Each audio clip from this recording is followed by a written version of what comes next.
On a peaceful beach, a 30-ton whale was stranded near the shore. Its body was covered with wounds of unknown origin. A whale expert named Leon received the news and immediately went to the scene to check. Upon arriving, Leon was extremely surprised because he did not know what could kill such a giant whale. With curiosity, Leon and his teammates drove to the nearest fishing village to ask. However, when the story of the stranded killer whale was mentioned, the fishermen here suddenly became silent. The old fisherman took Leon's group to a port. There was a broken fishing boat here. The side of the ship was almost pierced by a huge force. The old man said that this morning, when everyone went fishing early in the morning, they were suddenly attacked by a killer whale. In order to save their lives, everyone could only choose to take out their weapons and fight. However, after hearing it, Leon did not believe it. Because killer whales, although very ferocious, are very close to humans. It is impossible for them to suddenly attack fishing boats. The old man did not know how to explain, so he just left quietly. Leon stayed behind, lost in thought. Looking at the damage on the fishing boat, Leon felt that the old fisherman was not lying. So Leon immediately returned to the base to check the information. The reason was that the killer whales in the nearby sea should have moved away a few months ago. But why did this killer whale not leave and even actively attack humans? Leon was full of doubts, so he sought out his girlfriend who works as a tour guide. Because his girlfriend often took tourists to the sea to watch whales, Leon told her to be careful, but unfortunately, his girlfriend did not care. His girlfriend always considered the killer whale a loyal friend of humans, but now Leon didn't think so. For safety reasons, Leon tried to track the movements of killer whales in the nearby sea. As expected, there were indeed many killer whales approaching the shore. Leon immediately called his girlfriend to warn her to be careful. Unexpectedly, his girlfriend was extremely excited and replied that the company's cruise ship was preparing to take passengers out to sea for a tour. Leon suddenly had a bad feeling in his heart, but he couldn't interfere with his girlfriend's daily work. Leon could only steer the boat out before to see how the whales were doing. Not long after Leon put on his headphones, a huge object was slowly swimming towards him from the sea. This was an adult humpback whale. It was the most docile mammal in the ocean, but Leon was extremely nervous. He always felt that the humpback whale's eyes were full of coldness and murderous intent. It was not until the humpback whale dived into the sea again that Leon breathed a sigh of relief. But he did not know that his girlfriend was leading a large group of tourists to a stop not far away. The humpback whale had just approached the cruise ship. The tourists were extremely excited when they saw it, especially the moment they saw it jump out of the sea. Everyone could not help but scream with excitement. Leon, who was observing nearby, heard another sound. After observing nearby, Leon discovered that 4 killer whales under the sea were charging towards. The direction they were charging towards was the cruise ship that his girlfriend was guiding. Leon was extremely worried, immediately started the cruise ship, and quickly steered the boat towards his girlfriend's ship. He wanted to use the radio to remind them, but unfortunately, that there was no one in the cockpit answering them. The passengers on the cruise ship admired the majestic figure of the humpback whale. When the whale jumped out of the sea, everyone was terrified, because the place where the humpback whale landed was their cruise ship. At the same time, the hull of the ship shattered. All the passengers fell into the sea. But this was just the beginning. 4 ferocious killer whales rushed straight into the crowd, starting to attack everyone. When Leon arrived after chasing, the surface of the sea was already in complete chaos. People were constantly being dragged under the sea. He could only try his best to rescue everyone. It was not easy to see the figure of his girlfriend. Leon was preparing to pull his girlfriend up, but who would have thought that she would be dragged under the sea right after? For more than 10 days, Leon was always immersed in the pain of losing his girlfriend. He really couldn't understand. Why would those killer whales and humpback whales take the initiative to attack humans? Leon secretly swore in his heart that he would definitely find out why those whales had become like this. That day, Leon got an extremely valuable clue. A large cargo ship in the Canadian Sea was also attacked by humpback whales. According to the captain, the sailors on the ship did not provoke them at all. Those 2 humpback whales suddenly jumped high and landed on their cargo ship. Leon was extremely puzzled. Why would whales take the initiative to attack humans? While watching the damaged cargo ship, Leon discovered a strange place. When they had just set off, the crew had specially cleaned up the items outside the ship. It only took more than 10 days of sailing, but when they returned, a large number of saltwater clam were stuck to the surface of the ship. Leon randomly took some samples and immediately brought them back to the research lab. Biologists confirmed that this was indeed a saltwater clam. However, after they matured, they would no longer swim. This meant that the clam attached to the cargo ship had all self-bred. They had reproduced so much in just 10 days, which was something that clam could not do. A female colleague accidentally discovered that some white liquid was flowing out of the clamshell. The biologists could not determine what it was, so they had to bring it to a professional laboratory for testing. It was unclear when the results would come out. Leon felt a little little worried. He decided to examine the stranded killer whale. Perhaps he could find something unusual in its body. So with the help of some assistance, Leon soon dissected the killer whale into several pieces. There was nothing unusual about its internal organs. It was just that there was some liquid-like clotted blood in the brain, like a fungus attached to the brain tissue. However, what exactly it is, they have to wait until the test is done to know. At the same time, on the Shortland Islands in the Pacific, Charlie, at the Maritime Surveillance Station, picked up some stubs to warm up. She brought them back into the tower. Charlie had been here alone for more than half a year. Because of an accident that caused a fire in the laboratory, Charlie was punished to this miserable place. Every night, she could only video call to ease her loneliness with her friends and colleagues at the headquarters. At this moment, a buoy in the sea gave a warning. Charlie did not dare to delay. She quickly drove a speedboat towards the buoy. The sea surface was unusually calm. Charlie could only put on a diving suit and dive into the sea to check the situation. It turned out that the detector had been caught in a fishing net. But just as Charlie was about to remove it, the buoy warning automatically disappeared. Charlie suddenly felt scared. Could there really be something terrifying in the deep sea? She didn't dare to delay any longer. Hurriedly hugging the detector, she swam to the surface. As soon as Charlie poked her head above the surface, she discovered that the boat attached to the buoy was missing. Charlie looked around and fixed the detector to the buoy. Then, she quickly swam forward. Finally, before she ran out of strength, Charlie caught up with the ship that was drifting with the current. Charlie climbed onto the deck, panting. Being alone in this place was really too difficult. A new day began. A helicopter landed on the Shortland Islands. Someone from the research headquarters came. Finally, Charlie met a few friends she hadn't seen for a long time. It was just that the reason was a bit surprising to Charlie, because the detector found yesterday was broken. During the repair time, Charlie took the time to chat and reminisce with her best friend. When the helicopter took off again, Charlie looked up at the sky with some regret. Her group of friends had just arrived and now had to leave in a hurry. Charlie couldn't stand the loneliness, so she could only go to the bar to drink. There, she met someone whose conversation she enjoyed. As a result, that night, the two of them slept together. Knowing that Charlie had to go to sea to fix the detector, the man volunteered to go with her. Going to sea alone was extremely dangerous. After the two of them joined forces to bring the detector down to the bottom of the sea, the man suddenly saw a block of bubbling water ice floating below the surface of the sea. Charlie knew exactly what this thing was. After picking it up, she turned on the lighter. Charlie explained that this was a methane compound called fire ice. Algae at the bottom of the ocean emit methane gas. Due to the high pressure and low temperature environment, it turns into ice. Occasionally, some pieces will break off and float up. But the man looked incredulous, because now it was not a few pieces that were floating up, but a lot of pieces. Charlie was also very surprised. She quickly took out her cell phone to record this abnormal situation. After returning to the control station, Charlie immediately reported the incident to her superiors. Such a large amount of fire ice floating on the sea surface was very likely that something abnormal had occurred at the bottom of the sea. The superiors at the headquarters also took this very seriously. They immediately asked Charlie to quickly control the underwater detector to find out the cause. At the same time, deep under the seabed off the coast of France, a greedy lobster slowly approached the iron cage. It was caught by a fishing boat and then transferred. Very quickly, the lobster had turned into a food for sale. The chef had just cut into the lobster's body when he discovered a white liquid flowing out from its tail. The chef was a little suspicious and went closer to take a look. Unexpectedly, the lobster spat out a large amount of liquid. The chef wiped his face with some discomfort, then instructed the kitchen assistant to destroy the lobster. As a result, when the janitor put it into the grinder, she was also infected with an unknown liquid. That night, the chef suddenly felt unwell and his whole body was sweating continuously. The chef intended to go out to get some air, but unexpectedly fell straight to the ground and died immediately. The kitchen assistant was also admitted to the hospital the next day in critical condition. The two consecutive infections quickly attracted the attention of Dr. Cecile. After instructing her colleagues to observe patients with similar symptoms, Cecile immediately went to the restaurant where the incident occurred to find out the situation. The waiter told Cecile that in addition to the chef and the kitchen assistant who had come into contact with the lobster, there is also a janitor who throws it into the processing machine, and that person also did not go to work today. Cecile suddenly had a bad feeling. Following the address provided by the waiter, Cecile quickly went to the janitor's house, but found that the door was unlocked. Cecile walked in with some anxiety. Suddenly, the phone in her pocket rang. It turned out that the kitchen assistant had been admitted to the hospital this morning, and suddenly started having convulsions all over his body. Then his pupils dilated, and he stopped breathing completely. Before Cecile could hang up, she saw the janitor. She had died in the room that didn't know when. After reporting the incident to the police, Cecile quickly ran back to the lab, dropped a drop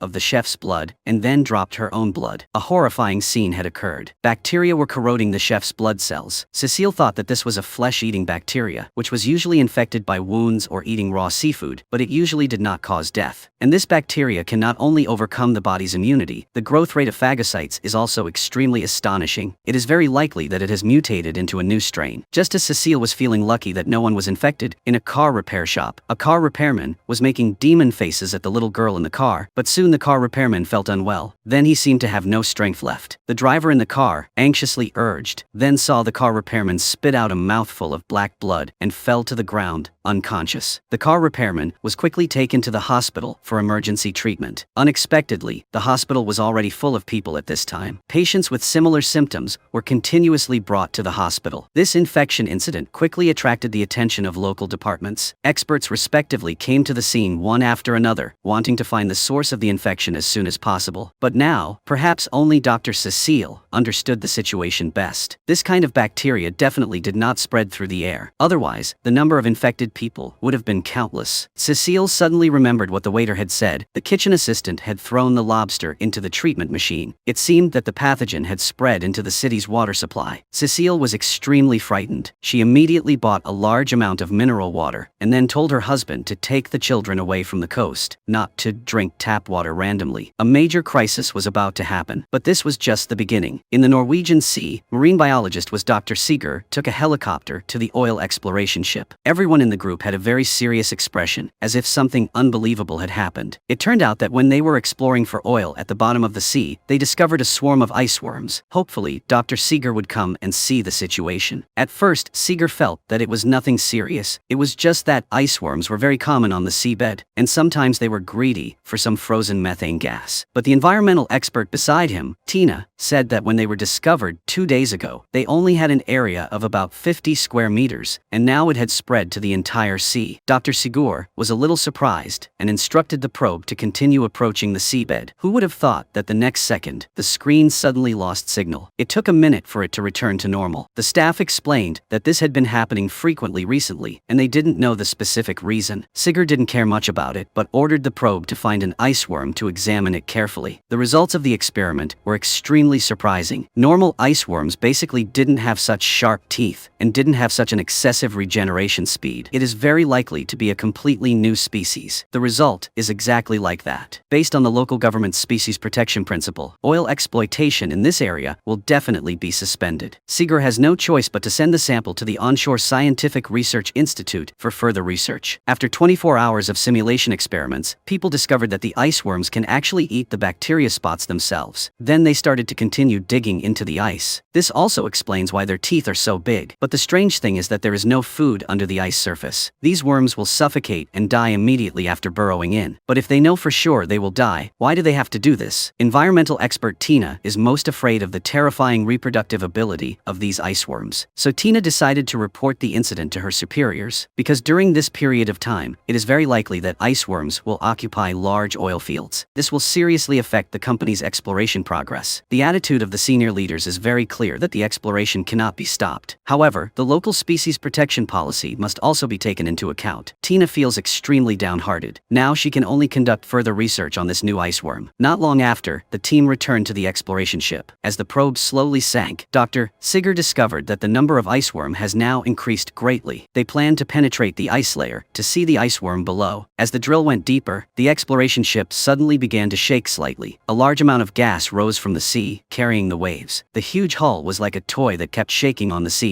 Fortunately, the airwaves also quickly disappeared. The sea surface quickly became calm again. The expert explained that this was a drill that penetrated the seabed, releasing the methane gas trapped inside. Fortunately, their ship's hull was large enough, otherwise it would have been sucked to the bottom of the sea. The Seeger group was momentarily terrified. This was no different from using their lives to research, but fortunately, they had a harvest. After a long period of simulation research, even if these insects burrowed into the ice and died, the bacteria in their bodies would continue to break down the ice. This could be the reason why a large amount of fire ice was seen on the sea surface earlier. However, the expert told everyone not to worry. Even if the entire iceberg broke up, the amount of methane gas at the bottom of the sea would not reach the level of destroying the atmosphere. The only thing to pay attention to now was the terrifying reproduction rate of these ice worms. It is best to contact other sea areas to see if similar ice worms are found. Tina, an environmental expert, has the strongest awareness of safety. She decided to spend a day doing some research. If the same situation situation happened in many sea areas, then the amount of methane released would be enough to affect the atmosphere. At the same time, a research ship on the ocean floor, the female observer suddenly discovered that a violent wave suddenly appeared at the bottom of the ocean. Then the ship's hull began to shake. There were countless waves on the sea surface. In a moment, the entire ship's hull was swallowed. The Saralan Research Institute headquarters quickly received news that the research ship had sunk. When the sea explorer Charlie knew that her best friend had encountered disaster, she was extremely shocked. It took a long time for her to calm down a little. Charlie decided to return to headquarters immediately. She must find out the cause of the scientific research ship sinking. This was also the last thing Charlie would do for her dead best friend. At this time, Sigur had also reported 2 methane gas accidents to his superiors. Sigur believed that including the whale attack on the ship, all of which could be related to this mutant iceworms on the seabed. The management transferred the photo to Mifune, the person in charge of the Pacific Ocean. Mifune quickly held a video conference, because when they were exploiting oil in the East Sea, they also encountered similar iceworms. Although not as large as those in the Norwegian Sea, they also had sharp teeth. At this time, the company's executives were completely panicked, suggesting that all exploration ships temporarily stay away from the sea area with iceworms. At the same time, they invited Sigur and Tina to go out to sea together to learn more about the coverage of the mutant iceworms. But they weren't the only ones searching for the truth. Whale expert Leon had personally experienced a whale attack. Leon had traveled to many countries, hoping to find the reason why whales attacked humans. After marking the location of the accident, Leon felt a little familiar. Then he suddenly realized that this wasn't the whale migration route. If something affected them, it must have happened during their migration. Leon suddenly had a bold idea. After asking his colleagues to find the whale's sleeping place, Leon put on diving equipment and dived into the sea to a certain depth. He found a giant pod of sleeping whales. They were floating in the sea. Leon carefully moved between the giant whales. Then he attached a small camera to one of the whales. But it was this small movement that woke up the entire pod of whales. Leon saw this and immediately used both feet to kick hard and jumped up to the surface of the sea. As soon as he raised his head, his quick-reacting colleagues immediately pulled Leon onto the speedboat and then stepped on the gas and ran away. When the few people safely returned to the research institute, Leon immediately connected the camera. The image was immediately transmitted, and the few colleagues were all tensely looking at the screen, not daring to blink. At the same time, Charlie also returned to headquarters. The superiors quickly received the news. They found the research ship that was exploring. Then several people also sat in front of the screen, starting to watch the footage transmitted by the underwater robot. As the shooting distance got closer and closer, the shape of the sunken ship gradually appeared. Charlie thought about her dead best friend again. She couldn't hold back her tears. Immediately after that, everyone showed a very surprised expression, because behind the wreckage of the ship, some bright spots suddenly appeared. At the same time, Leon's group, who were monitoring the camera on the whale, also showed a tense expression. They also saw similar lights. At the same time, on the Kenton Beach in South Africa, a couple was sitting and discussing having children. Suddenly, a white crab crawled up from somewhere onto the girl. At first, the guy didn't pay much attention to it, but soon after, many white crabs crawled up from the sea. The two didn't think much, and immediately turned around and ran away. Luckily, the motorbike was parked not far away. The guy quickly stepped on the gas and ran away, but at the intersection, he forgot to slow down, causing the two to fall far away. Not long after, there were so many white crabs that they covered the entire neighborhood. As far as Leon knew, the only sea creature that could continuously emit light was the Noctiluca, but they only lived on the surface of the sea and couldn't dive that deep. There was also a strange sound. Leon was sure that it did not come from marine life. The colleague beside him said that the military had been experimenting with various weapons for centuries. To hide it from others, they would deliberately fake event about the mysterious alien. These bright ocean stars could also be a secret experiment. Leon felt that it was impossible. After all, people had died in the recent events. Fortunately, the biologists had made some new breakthroughs. The results of the previous saltwater clams tests were back. It turned out that they were not the only ones here. There were several other places in the world that had also discovered diploid variants. This was previously impossible. Moreover, the white blood clot extracted from the whale's brain was actually twice the amount of clear mucus secreted, and it belonged to the same type of organic matter. As for the specific ingredients it contained, more samples would need to be tested. Leon felt that he was about to find the truth, so he drove to the wrecked cargo ship and stopped at the port. Leon wanted to get more clams to conduct experiments. Unexpectedly, the guard told Leon that this place was under martial law, and outsiders were not allowed to enter. Leon had no choice but to climb over the fence in the middle of the night, but before he could get close, the lights around the cargo ship suddenly turned on. A large number of guards immediately appeared. Leon panicked for a moment and quickly hid in the cargo container, but he could not escape the noses of the guard dogs. Leon was quickly caught and locked locked in the security room because he was considered a thief. It was not until the person in charge he had met last time appeared that Leon had a chance to explain. He just wanted to come get some clam samples, but he could not get through to the person he had contacted before.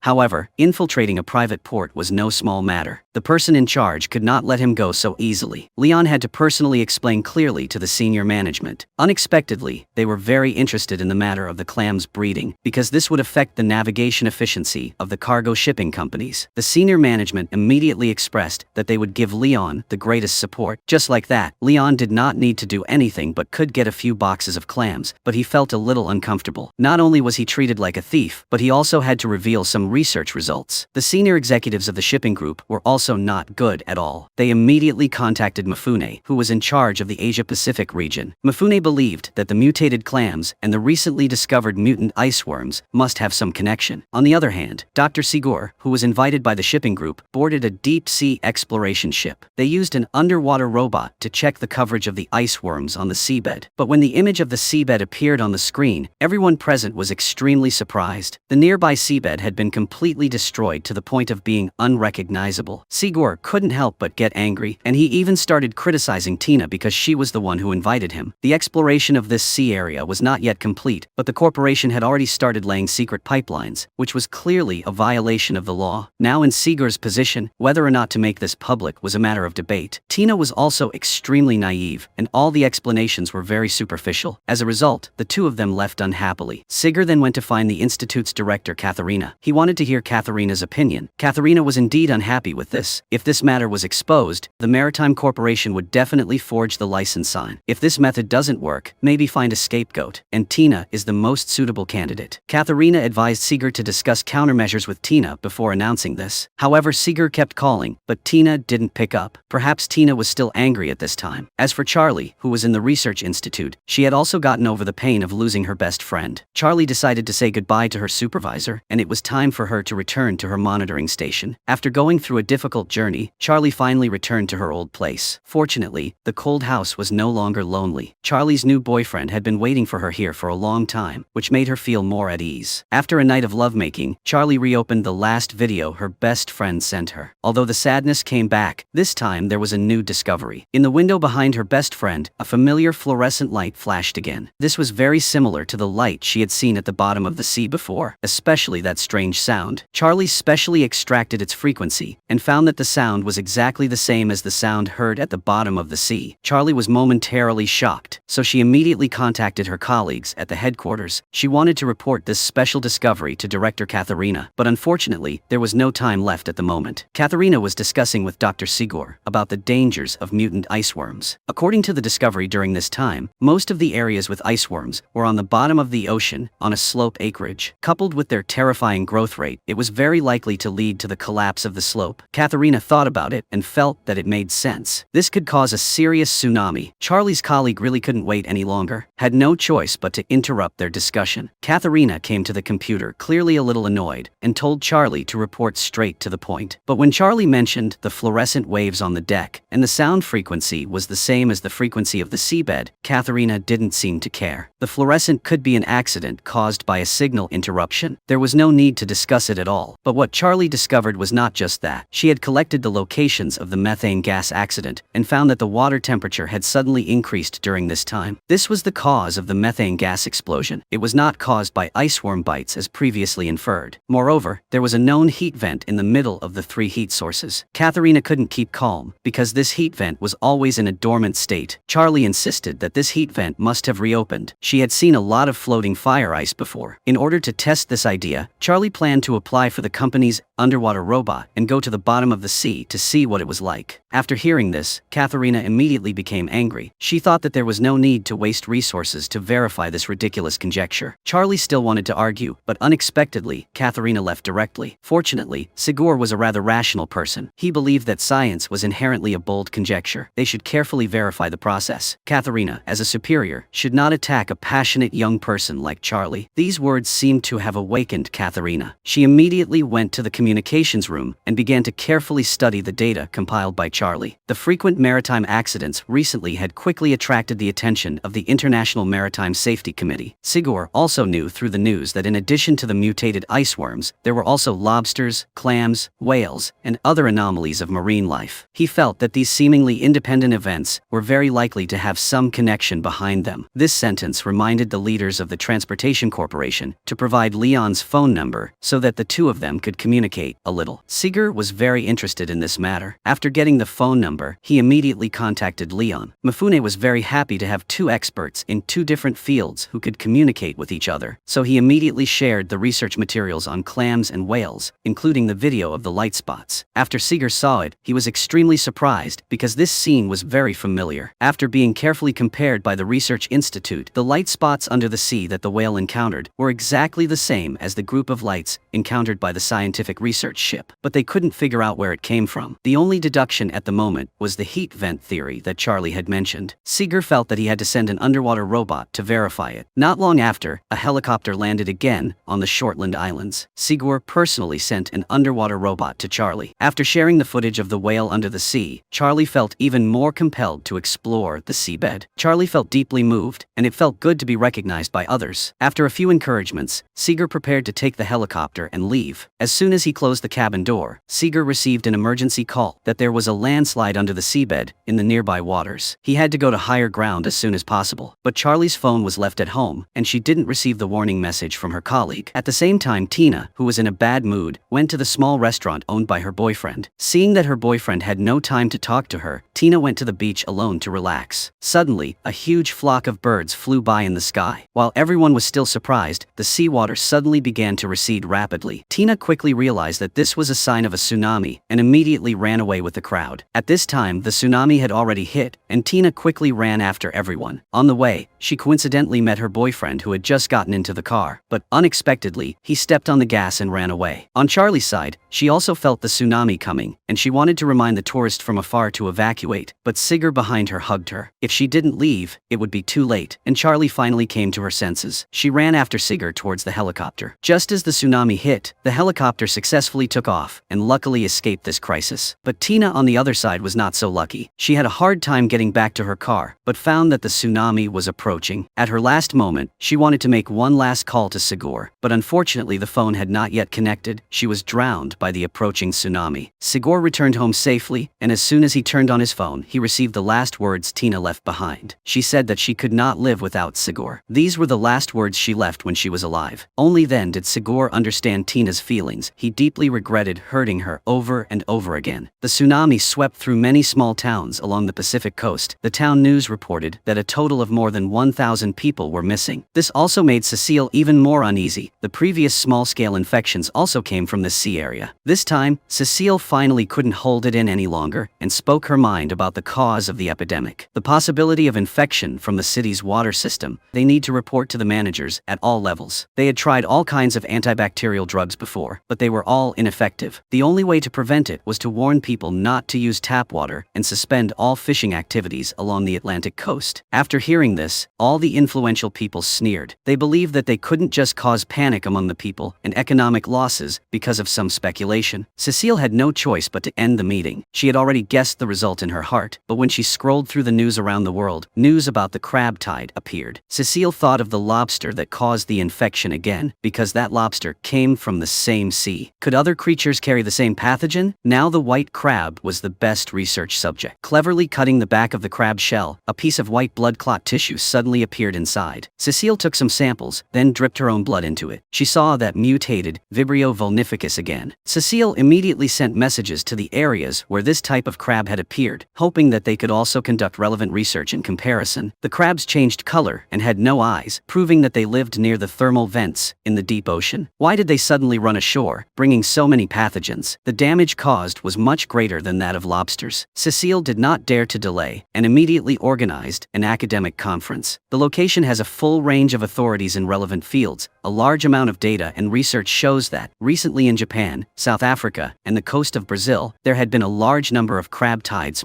All of them carried the mutated virus, Vibrio vulnificus. In the near future, this strain, for which there is no specific treatment, will invade all water sources in coastal areas. Dr. Cecile speculated that this would lead to the largest coastal migration in history. One of the experts questioned that glaciers were melting as the oceans warmed, and that humans had discovered many unknown germs, but they did not have such a serious impact. Cecile shook her head and disagreed. This time the pathogen was brought ashore by an unknown invasive species. Another expert raised doubts. Did those crabs deliberately contaminate their water sources with germs? Cecile's answer shocked everyone, but it was true. This press conference was quickly broadcast on television, spreading all over the world. Siger immediately contacted the executive board of the Transportation Corporation, asking the other party to cooperate in the investigation. He wanted to talk to Dr. Cecile, and also wanted to meet with whale expert Leon. Leon had just finished watching the press conference, and in fact, like Siger, he completely agreed with Cecile's point of view. Leon returned to the familiar small fishing village, advising the fishermen here to evacuate as soon as possible. Unexpectedly, the fishermen firmly refused. All the villagers, including Leon, grew up in this bay. If they moved to another place to live, they would become homeless. Cecile, on the other side, had just returned to the hotel, and very quickly received Sigur's invitation. It turned out that the point of view Cecile expressed in the press conference was still relatively reserved. Cecile felt that behind all this, there was something monitoring everything for us, that she had previously discovered the pathogen in lobsters. The pathogen was brought ashore by fishermen, and the infected crabs came ashore on their own. The purpose of lobsters and crabs was to cause destruction, but it was clear that crabs brought more pathogens. Sigur, on the other side of the screen, kept nodding his head. He had come into contact with whales, clams, iceworms, and other marine creatures. There seemed to be traces of forced intervention. Before hanging up, Siger formally invited Cecile to meet. Of course, she was not the only expert invited. Everyone here came from their respective fields. The experts had unique insights. The whale expert Leon believed that whales acted as if possessed by something. The ocean explorer Charlie believed that the scene unfolded at the vent at the bottom of the sea. The virus expert Cecile discovered that the ferocious species were infected with a mutant strain. Sigur put all the ideas together. That means there is something behind the scenes controlling everything. It is turning the ocean into a weapon against humanity. Because of the absurd phenomena that have occurred in the past few weeks, all of them are refuting conventional scientific theories. But Katharina, by the side, cannot sit still anymore. She believes that any phenomenon can be traced. Having imagination and intuition is a good thing, but the scientific basis known to mankind cannot be abandoned because of this. Otherwise, it will be detrimental to human order. Even spiritual beliefs will also cause great destruction. Charlie did not want Katharina to retreat just like that. Unexpectedly, Katharina gave a serious warning. The most important thing when conducting research is caution. Otherwise, it will damage one's reputation and influence. Actually, everyone understood this morality, but they still chose to continue without hesitation. Sigur called back for his sponsor, hoping to present the proposal to the board of directors to continue his research. However, when the executives learned that Dr. Katharina had withdrawn, they were a bit pessimistic about this research, but Sigur still wanted to try his best. The other members of the team were not idle either, bringing the information and materials they had collected. Rahim, Charlie's colleague, had a breakthrough idea. Could it be that those intelligent creatures did not want to destroy humans, but only wanted to drive them out of the ocean? But unfortunately, no one could give an answer. It was clear that banishing and destroying were two completely different concepts. Very quickly, 3 days had passed. Sigur and his team sat at the long table in the conference room. Sigur explained again about a mysterious creature controlling marine life to attack humans. Moreover, its intelligence was much higher than that of humans. After all, no one could cause a mutated creature to mutate into a new one. But everyone still felt that Sigur's way of thinking was a bit extreme. Couldn't use science to explain everything? Siger shook his head helplessly. He had already ruled out incidents and leaks in the laboratory, including man-made ones. All possibilities included genetically modified species. A woman present asked if his guess was correct. Then what should be done next? Sigur's thinking was very clear. First of all, he should try to contact that mysterious existence, listen to the other party's request, and try his best to reach an agreement, making it stop attacking Vaz. After a whole morning of meetings, the hearing finally ended. Sadly, the result was extremely regrettable. The Board of Governors did not accept Sigur's proposal. This forced him to face financial problems and stop exploring the mysterious existence. Fortunately, Mifune, the big boss of the Maritime Transport Corporation, completely agreed with Sigur's point of view. Mifune originally made his fortune from the ocean, and now had the responsibility to do something in return. Mifune decided to fully fund Sigur, helping him verify his suspicions. After everyone heard the news, they were extremely excited. Leon also specially brought 2 assistants. One of them was Leon's longtime partner named Alicia. The other was astrophysicist Samantha. Samantha had collected all the sounds from the Earth and the galaxy, and the sound frequencies emitted by the bright spots had also been found in the Antarctic and Arctic oceans. At present, the members of the research team have basically determined it. Sigur named the creature that manipulates everything as Ur. He decided to depart into the deep sea 48 hours later to find Ur's whereabouts, and this trip was determined to be extremely dangerous. Sigur did not dare to guarantee that each person would be able to return alive. alive. He suggested that everyone consider carefully whether they wanted to participate in this mission or not, and take this opportunity to say goodbye to their families. Unexpectedly, Rahim, Charlie's colleague, was the first to withdraw. He still had 2 years left until he was a doctor, and he could not displease his superior Katharina because of this project. Moreover, Rahim wanted to spend more time with his family. During the entire process, Charlie did not say a word. After nodding, she turned around and left in a lampsublet. She couldn't forget her friends who died because of those light spots. Except for Rahim, all the other members participated. They spent the little time left being with their families. The virus expert Cecile was the most prepared. She made a detailed list of her assets and left her will to her lawyer. Cecile's biggest regret was that she had promised her children that she would take them out on their birthday. Now she probably had to break that promise. Sigur listened to Tina's last message over and over again. After a long silence, Sigur mustered up the courage to delete the message. He was ready to let go of the past and bravely move forward. A marine exploration ship, the captain received new orders. They would return to welcome some new guests. The ocean was unknown and mysterious. There had been frequent maritime disasters recently. It was very possible that it was controlled by some kind of advanced intelligent being. Astrophysicist Samantha released the audio signal they had recorded, its number, and the mystery people had explored deep under the sea. The sound emitted from the group of lights were almost the same. The signals in these light spots were very special. Moreover, most of them were concentrated in the Arctic region. Samantha had reason to speculate that place was likely one of the habitats of Ur. Ocean explorer Charlie gradually narrowed down the search area. The depth of the Morloi Sea was about 5 kilometers, which was very suitable for the breeding of advanced marine life. Moreover, the ice in this area had melted by more than half in the past 2 years, making it more accessible to the outside world. This was probably the reason why Ur had been quiet for billions of years, that had only recently appeared. Everyone present was very excited. The first research site was immediately decided, which was the Morloi Sea in the Arctic. Mifune was the investor in this scientific expedition. He required that all discoveries and activities of the research team be recorded at all times. Moreover, it was also required to be uploaded to the driver as soon as possible. That way, even if the probe sank, their scientific research discoveries would not be lost. Whale assistant expert Alicia took the initiative to take on this task. Alicia had been passionate about filming since she was a child, and began to move among the team members. Physicist Samantha and whale expert Leon posted audio device control cards. They were tasked with receiving audio signals from Ur and trying to communicate with it. Virus expert Cecile and biologist Sigur were responsible for studying the neural tissue of the mutated creature. They believed that Ur relied on invading the nervous system of marine life to achieve the purpose of control. On the other side, the ocean explorer Charlie and the mechanical repairman were adjusting the submarine together. If necessary, they would dive to the bottom of the sea to confront Ur. Everyone in the group was actively preparing for a common goal. Furthermore, the exploration ship they were on was also moving steadily towards the Morloi Sea. When they were about to reach the Arctic Circle, a temporary power outage occurred in the cockpit. Furthermore, the audio signal transmitter was also disrupted. Everyone on the exploration ship was all too familiar with this. Previously, when they were researching ice worms, a similar situation had occurred. Could it be that they were not far from Ur's lair? Small icebergs began to appear on the sea surface. They finally received a familiar sound. Samantha was overjoyed. This meant that Ur was not far away from them. Samantha decided to use the audio clips she had collected. She added into it a little change and then transmitted at the same frequency. See if Ur could give a response. The captain ordered the probe to slow down its forward speed. A silver wave signal mixed with the sound of a baby crying was emitted. This was a way to show weakness and a desire for peace. Samantha and Leon stared at the screen without daring to blink, afraid of missing any signal. Charlie on the other side was not idle either. She decided to go out to see